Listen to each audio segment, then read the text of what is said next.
Ayo. Ayo dikit lagi. Halo. Yeay.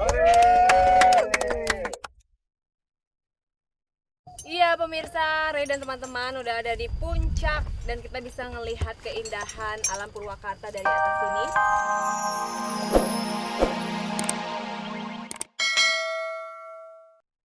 Bersama dengan komunitas Via Ferrata, saya pun meniti satu persatu tangga besi.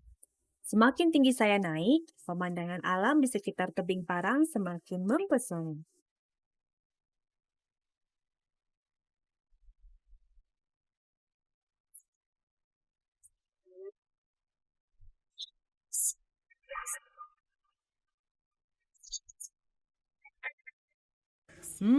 Dengan Via Ferrata ini, kita bisa berhenti sejenak untuk beristirahat sambil menikmati panorama alam yang indah. Pemirsa, ini baru setengah jalan. Tapi angin udah kenceng banget, suasananya bagus. Bisa dilihat di situ, kita bisa lihat keindahan wajah dan pemandangan alam dari Parang, Purwakarta, Jawa Barat. Tapi perjalanan aku masih belum berakhir. Kita masih punya setengah jalan ya di sana.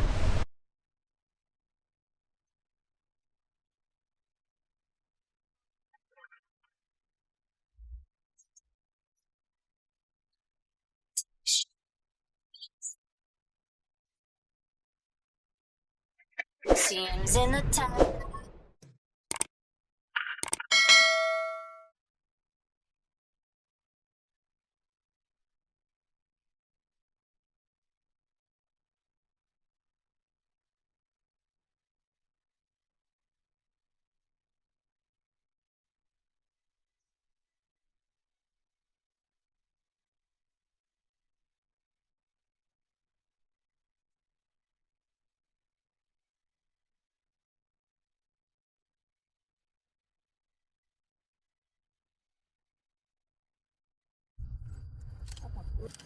Mana lihat sini? Tuh, di backpack tuh.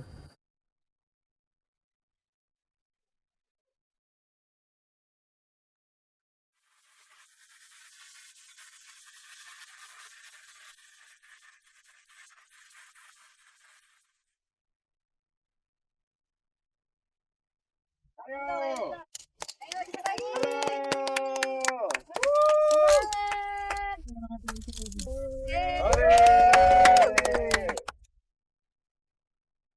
Iya pemirsa, Ray dan teman-teman udah ada di puncak dan kita bisa ngelihat keindahan alam Purwakarta dari atas sini.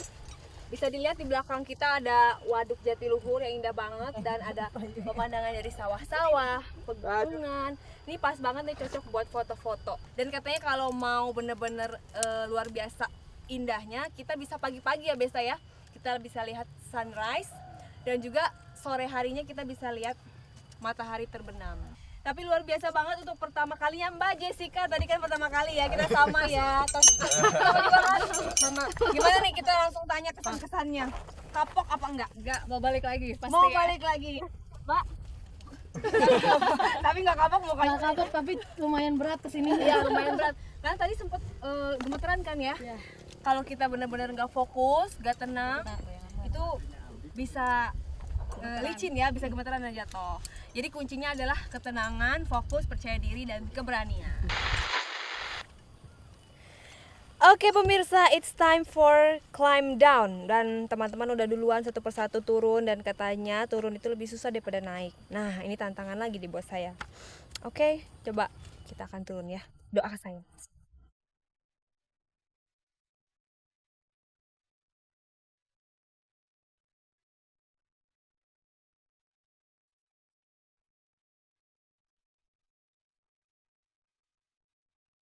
Untuk menuruni tebing Parang ini, kita menggunakan teknik rappelling, salah satu metode turun tebing menggunakan tali.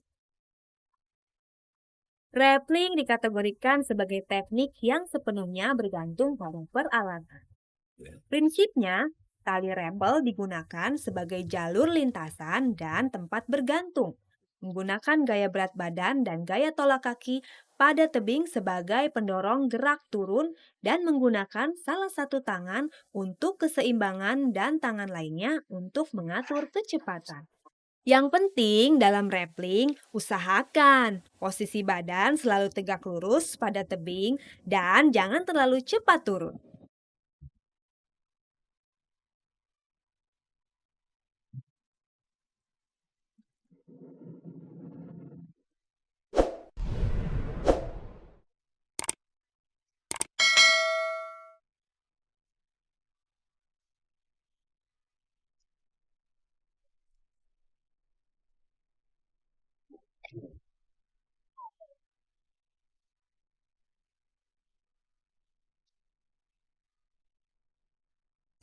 Yeay. Capek tapi seru.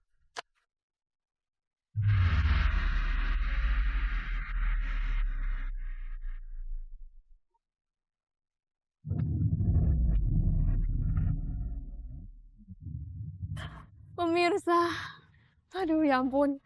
Au, panas banget nih besinya. Boleh saya dibuka? Butuh perjuangan dan ini butuh keberanian yang luar biasa. Gemeteran banget.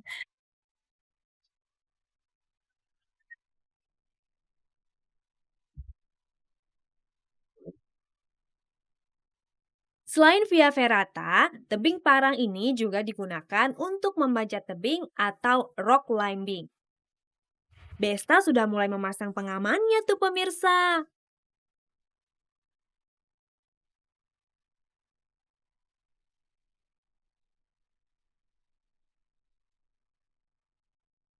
Nah, ini Mas Bagus dan Mbak Prima udah mau manjat lagi. Tapi kali ini bukan via ferrata, namanya rock climbing. Nah, kita pengen tahu dong perbedaan dari via ferrata sama rock climbing. Boleh dari Mbak Prima atau Mas Bagus?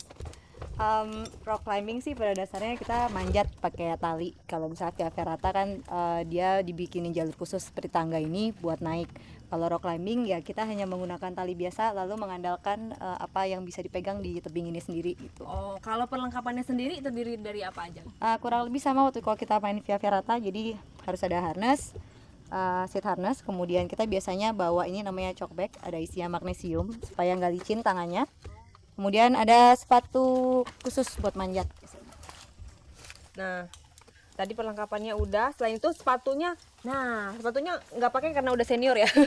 Enggak, dia belay. Belay. Hanya ngebelay, mendampingi yang manjat, mengamankan yang manjat. Oh begitu. Gitu. Jadi satu pemanjat sama satu yang mengamankan. Jadi setiap pemanjat itu harus berdampingan. Betul, minimal berdua.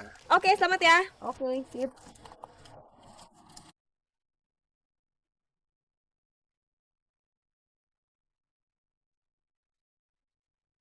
Pada rock climbing, kemampuan si pemanjat untuk merayapi tebing tak hanya bergantung pada daya tahan fisik dan keterampilan, tapi harus dengan strategi dan teknik yang tepat.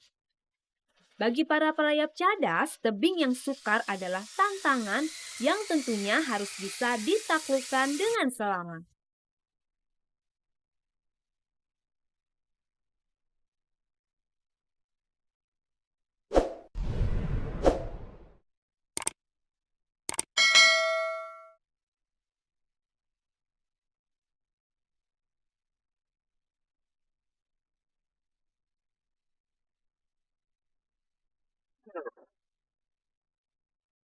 Yeay, tepuk tangan dong untuk Mbak Prima.